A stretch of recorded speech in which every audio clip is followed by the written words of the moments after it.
And 2 years after the first cases of COVID-19 were recorded in Nigeria, how have those years tested our resilience? The Nigeria Center for Disease Control Director General, Dr. Ifedayo Adetifa, joins us now, looking back and looking forward. DG, thank you for joining us on the program.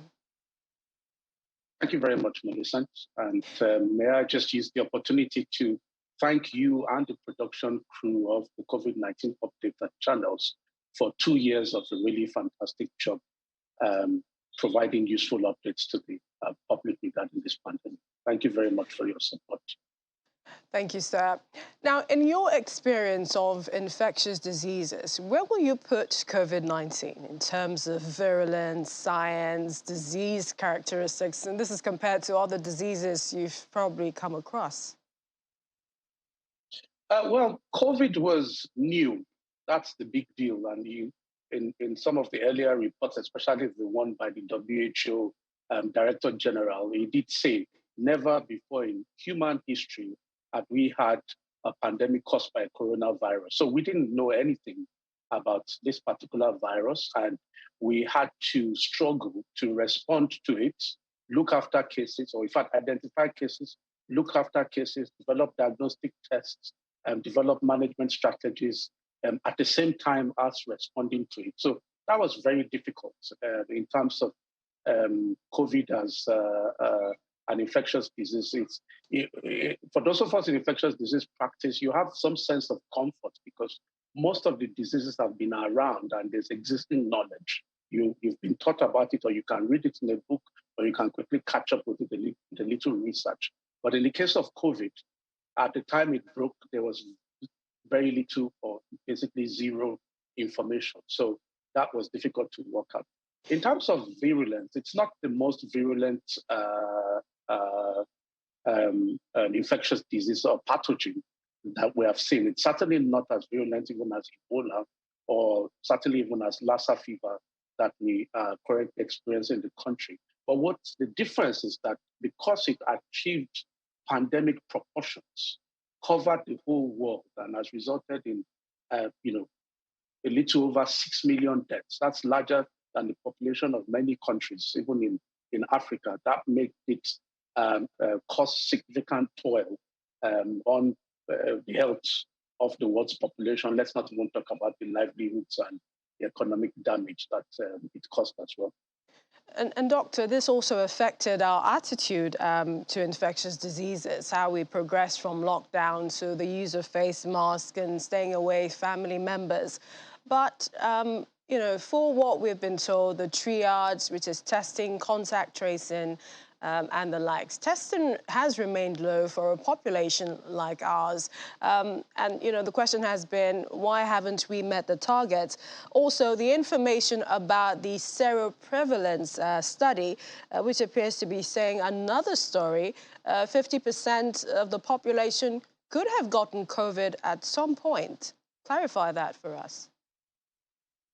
Well, what we know, and you have reported this in the past, obviously, is that COVID did not affect the African continent as much as it affected other parts of the world. In terms of the number of cases, in terms of the number of people who died, every death is important, but as we all know, the predictions were of several orders of magnitude of cases overwhelmed, that we would have critical care facilities and hospitals overwhelmed, and there will be bodies in the streets, but that did not happen.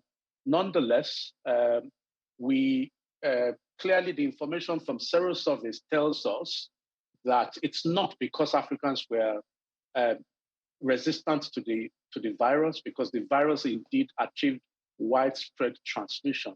And this is what the serosurveys tell us. The serosurveys tell us that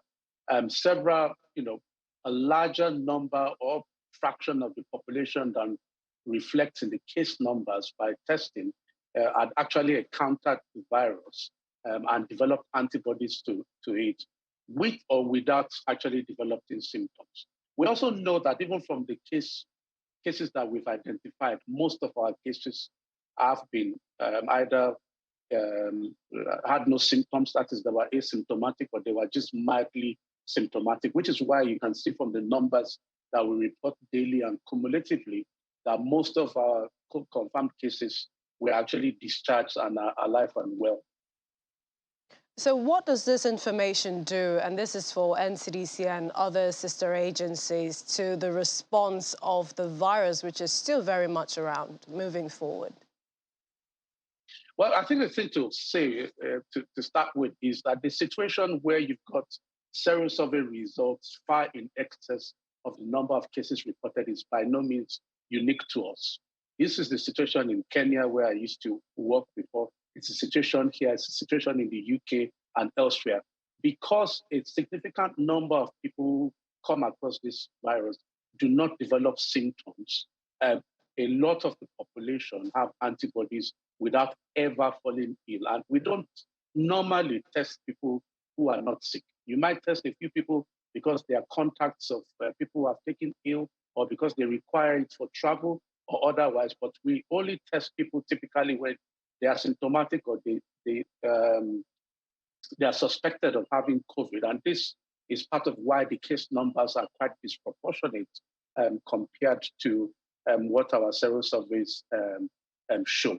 But in terms of the implications, it just tells us that when you've got a virus like this that's very infective and highly transmissible, it doesn't take much before it achieves general spread in the population. And that means that we really do need to be conscious of this. Should we have the misfortune, and I pray not, that we get a virus that is equally transmissible, but more severe in terms of the manifestation of illness in people who actually catch it. Do you think that face masks will be around for the next few years?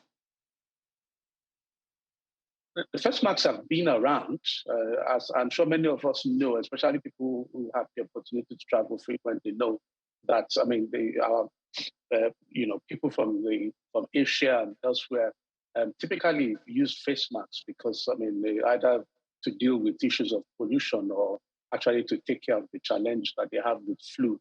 So I think they will be around. Um, I hope we don't have new waves of COVID, but with every exacerbation of should COVID become seasonal, we might have to, at the season or when there are known risk factors, actually use face mask, even more than we previously have. And I'm talking now about a post-COVID future. Right now, I think people should still adhere to public health safety measures as recommended by the Presidential Steering Committee of COVID. Thank you so much, Dr. Ifedayo Adetifa, Nigeria Center for Disease Control, Director General. Thank you for joining us on the program. I'll be here for the first time and hopefully the last time. Thank you very much for having me.